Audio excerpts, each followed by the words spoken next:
Hi friends, ಎಲ್ಲರಿಗೂ ನಮಸ್ಕಾರ. ನಾನು ಇವತ್ತಿನ ವಿಡಿಯೋದಲ್ಲಿ ಕಡಲೆಕಾಳು ಉಸ್ಲಿ ಹೇಗೆ ಮಾಡೋದು ಅಂತ ತೋರಿಸ್ತಾ ಇದ್ದೀನಿ.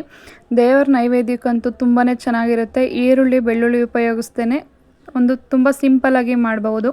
ಅದಕ್ಕಿಂತ ಮುಂಚೆ ನನ್ನ ಚಾನಲ್ನ ದಯವಿಟ್ಟು ಸಬ್ಸ್ಕ್ರೈಬ್ ಮಾಡ್ಕೊಳ್ಳಿ, ಸಪೋರ್ಟ್ ಮಾಡಿ.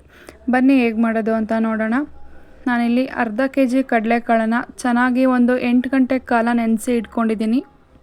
ನೆನೆಸಿಟ್ಟಿರೋವಂಥ ಕಡಲೆಕಾಳನ್ನ ಮತ್ತೆ ಒಂದು ಸಲ ತೊಳೆದು ಒಂದು ಕುಕ್ಕರ್ಗೆ ಹಾಕ್ಕೊಳ್ತಾ ಇದ್ದೀನಿ. ಕುಕ್ಕರ್ಗೆ ಹಾಕ್ಕೊಂಡಾದ್ಮೇಲೆ ರುಚಿಗೆ ತಕ್ಕಷ್ಟು ಉಪ್ಪು ಬೇಕಾದರೆ ಆಮೇಲೆ ಹಾಕ್ಕೋಬಹುದು. ಉಪ್ಪು ಹಾಕ್ಕೊಂಡು ಬೇಯೋಕ್ಕೆ ಬೇಕಾದಷ್ಟು ನೀರು ಹಾಕ್ಕೊಂಡು ಕಡಲೆಕಾಳನ್ನು ನಾನು 8 ಅವರ್ ನೆನೆಸಿರೋದ್ರಿಂದ 2 ವಿಷಲ್ ಹಾಕಿಸ್ಕೊಳ್ತಾ ಇದ್ದೀನಿ. 2 ವಿಷಲ್ ಹಾಕಿಸ್ಕೊಂಡ್ರೆ ಸಾಕು, ತುಂಬ ಚೆನ್ನಾಗಿ ಸಾಫ್ಟಾಗಿ ಬೆಂದಿರುತ್ತೆ.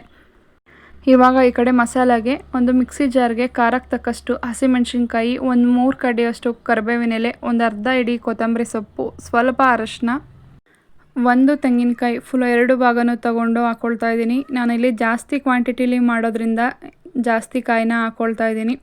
ಇದಿಷ್ಟನ್ನು ಹಾಕ್ಕೊಂಡು ಸ್ವಲ್ಪ ಬೇಕು ಅಂದರೆ ನೀರು ಸೇರಿಸ್ಕೊಂಡು ಈ ರೀತಿ ಗಟ್ಟಿಯಾಗಿ ತರಿಯಾಗಿ ರುಬ್ಬಿಡ್ಕೋಬೇಕು. ಫೈನ್ ಪೇಸ್ಟ್ ಮಾಡೋಕ್ಕೆ ಹೋಗಬಾರ್ದು, ಈ ರೀತಿ ತರಿಯಾಗಿ ಇರಬೇಕು ಮಸಾಲ. ಇವಾಗ ಈ ಕಡೆ ಒಗ್ಗರಣೆಗೆ ಒಂದು ಪಾತ್ರೆ ಇಟ್ಕೊಂಡು ಎಣ್ಣೆನ ಸೇರಿಸ್ಕೊಳ್ತಾ ಇದ್ದೀನಿ. 3 ರಿಂದ 4 ಚಮಚ ಎಣ್ಣೆ ಹಾಕ್ಕೊಂಡು ಎಣ್ಣೆ ಚೆನ್ನಾಗಿ ಕಾಯೋದಕ್ಕೆ ಬಿಡಬೇಕು. ಎಣ್ಣೆ ಚೆನ್ನಾಗಿ ಕಾಯ್ದಾದ ನಂತರ ಕಡಲೆಬೇಳೆ ಹಾಕ್ಕೊಳ್ತಾ ಇದ್ದೀನಿ. 2 ರಿಂದ 3 ಸ್ಪೂನ್ ಕಡಲೆಬೇಳೆ ಹಾಕ್ಕೊಂಡು ಸ್ವಲ್ಪ 2 ರಿಂದ 3 ಸ್ಪೂನ್ ಉದ್ದಿನಬೇಳೆ ಹಾಕ್ಕೊಳ್ತಾ ಇದ್ದೀನಿ. ಕಡಲೆಬೇಳೆ ಮತ್ತು ಉದ್ದಿನಬೇಳೆನ ಒಗ್ಗರಣೆಗೆ ಹಾಕಿ ಚೆನ್ನಾಗಿ ಫ್ರೈ ಮಾಡೋದ್ರಿಂದ ಕಡಲೆ ಉಸ್ಲಿ ತುಂಬಾ ಟೇಸ್ಟು ಚೆನ್ನಾಗಿ ಬರುತ್ತೆ. ಇವಾಗ ನೋಡಿ, ಕಲರ್ ಸ್ವಲ್ಪ ಚೇಂಜ್ ಆಗೋವರೆಗೂ ಈ ರೀತಿ ಮೀಡಿಯಮ್ ಫ್ಲೇಮಲ್ಲಿ ಇಟ್ಕೊಂಡು ಒಗ್ಗರಣೆಯಲ್ಲಿ ಫ್ರೈ ಮಾಡ್ಕೋಬೇಕು. ಇವಾಗ 3 ಸ್ಪೂನ್ ಸಾಸಿವೆ ಹಾಕ್ಕೊಂಡು 2 ಕಡ್ಡಿ ಕರಿಬೇವಿನ ಎಲೆ ಹಾಕ್ಕೊಂಡು ಕರಿಬೇವಿನ ಎಲೆ ಚೆನ್ನಾಗಿ ಫ್ರೈ ಆಗಬೇಕು ಒಗ್ಗರಣೆಯಲ್ಲಿ.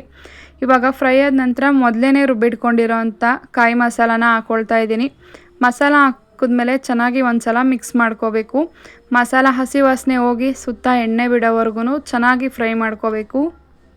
ಮೀಡಿಯಮ್ ಫ್ಲೇಮಲ್ಲಿ ಇಟ್ಕೊಂಡು 3 ರಿಂದ 4 ನಿಮಿಷ ಫ್ರೈ ಮಾಡಿಕೊಂಡ್ರೆ ಮಸಾಲ ಹಸಿ ವಾಸನೆ ಎಲ್ಲ ಹೋಗಿ ತುಂಬಾ ಚೆನ್ನಾಗಿರುತ್ತೆ ಟೇಸ್ಟು. ಇವಾಗ ನೋಡಿ, ಸುತ್ತ ಎಣ್ಣೆ ಬಿಡ್ತಾ ಇದೆ, ಮಸಾಲೆ ಕೂಡ ಹಸಿ ವಾಸನೆ ಹೋಗಿದೆ.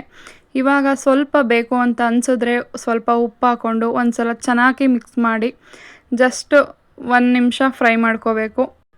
ಇವಾಗ ಈ ಕಡೆ ಕಾಳು ಕೂಡ ತುಂಬ ಚೆನ್ನಾಗಿ ಸಾಫ್ಟಾಗಿ ಬೆಂದಿದೆ. ಇವಾಗ ಇದನ್ನು ನೀರನ್ನು ಸಪ್ರೇಟ್ ಮಾಡ್ಕೋಬೇಕು. ಕಾಳು ಮತ್ತು ನೀರು ಸಪ್ರೇಟ್ ಮಾಡ್ಕೊಂಡಾದ್ಮೇಲೆ ಫ್ರೈ ಮಾಡಿ ಇಟ್ಕೊಂಡಿರೋ ಅಂಥ ಮಸಾಲೆಗೆ ಮೀಡಿಯಮ್ ಫ್ಲೇಮಲ್ಲಿ ಇಟ್ಕೊಂಡು ಕಾಳನ್ನು ಹಾಕಿ ಚೆನ್ನಾಗಿ ಒಂದು ಸಲ ಮಿಕ್ಸ್ ಮಾಡ್ಕೋಬೇಕು. ಹೈ ಫ್ಲೇಮಲ್ಲಿ ಇಟ್ಕೊಳಕ್ಕೆ ಹೋಗ್ಬಾರ್ದು, ಮಸಾಲ ತಳ ಹಿಡಿಯೋ ಚಾನ್ಸಸ್ ಇರುತ್ತೆ. ನೋಡಿ, ಈ ರೀತಿ ಚೆನ್ನಾಗಿ ತಿರುಗಿಸ್ಕೊಂಡು ಕಾಳಿಗೆ ಮಸಾಲ ಎಲ್ಲ ಮಿಕ್ಸ್ ಆಗೋ ಥರ 2 ನಿಮಿಷ ಮಿಕ್ಸ್ ಮಾಡ್ಕೋಬೇಕು. ನೀವು ಲಾಸ್ಟಲ್ಲಿ ಬೇಕು ಅಂತ ಅಂದರೆ ಕೊತ್ತಂಬರಿ ಸೊಪ್ಪನ್ನ ಸೇರಿಸ್ಕೋಬೋದು.